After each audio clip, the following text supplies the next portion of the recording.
Hello everyone, this is Erik, the Asian movie enthusiast, and this is my review of The Chaser, a Korean thriller from 2008 that was directed by Na Hong-jin, the man who gave us The Wailing and The Yellow Sea.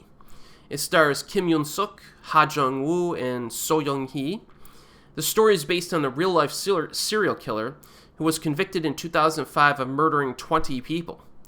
Now, Joong-ho is a dishonest ex-detective, now turned pimp, who is in financial trouble because two of his prostitutes have gone missing. One night, he commands Mi-jin, another one of his girls, to service a particular customer, despite her protests over herself being sick. Our main character realizes that this customer was the last to see the missing girls. Now, our protagonist believes that this customer is trafficking his women. Okay, and this customer is played by Hajong Woo. And but he sends this girl in to forward this customer's address to him. So, our main protagonist, the pimp, is trying to get this guy because he thinks he's stealing his girls. All right, and the police are having their own problems as is usual in Korean films, and the film kind of goes from there. Now, the police investigation aspect at times avoids the bumbling cops that we see in some other Korean movies. There are still a few boneheaded moves along the way, unfortunately. I mean, the police at times in Korean films in general, are almost always lazy and incompetent. And that cliche does come up here a little bit. But the cops do put some effort into their jobs in this film, which is nice to see. Like, for example, there's an interrogation scene.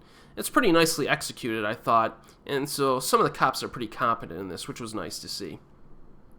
Of course, most of the focus and investigation is shown through the eyes of our lead protagonist, the pimp, played by Kim Yun-seok.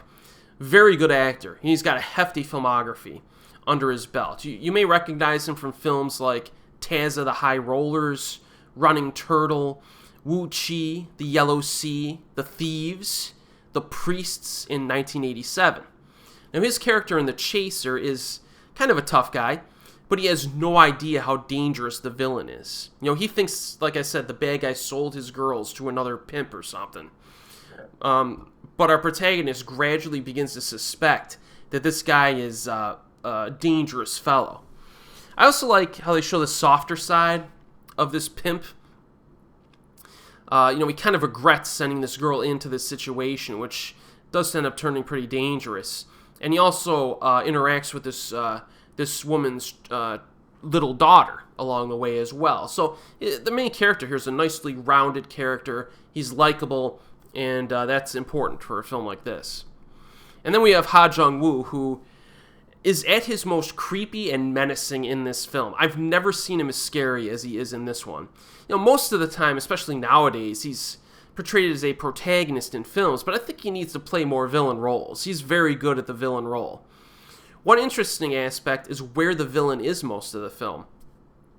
Not a place you would typically expect. In fact, the structure of the film is engaging because the identity of the killer is revealed early on. And so much of the runtime is spent in a race against time to gather evidence to nail him. And to find the missing girl who may or may not be alive. Alright, so we got pretty fantastic pacing in this. Moves very fluidly. 2 full hour runtime. It moves nice. I do need to emphasize, though, there are some bloody, disturbing images in this film. This is a very dark film. It has an eerie, disturbing vibe to it. There are a few scenes during the opening half that are pretty intense, but the nastiest images are kind of saved for the end, or the final half hour. There are some Korean thrillers that rely primarily on suspense and tension, like Midnight FM or The Terror Live. But The Chaser has kind of a nasty streak to it, similar in some ways to I Saw the Devil in its mean-spiritedness at times.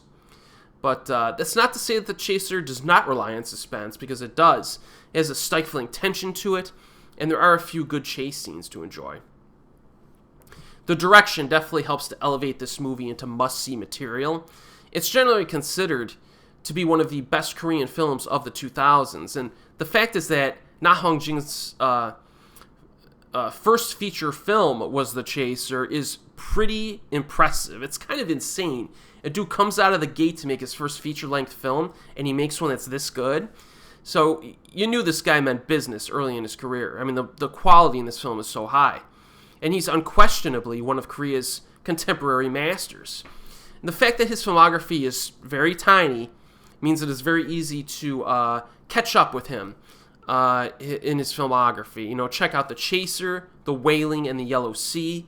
And you're basically caught up on his feature-length films. And I very much look forward to see what he does next. I've heard on the street for years that it was going to be another like serial killer film or like a crime film or something like that. And hey, I would take it, man. But it's been a little while since his last film, The Wailing. So hopefully he gets cracking on that. Yeah, so check out The Chaser, man. If you haven't and you like thrillers, it's a must-watch. It's currently available streaming and on physical media. And as always, we will see you next time.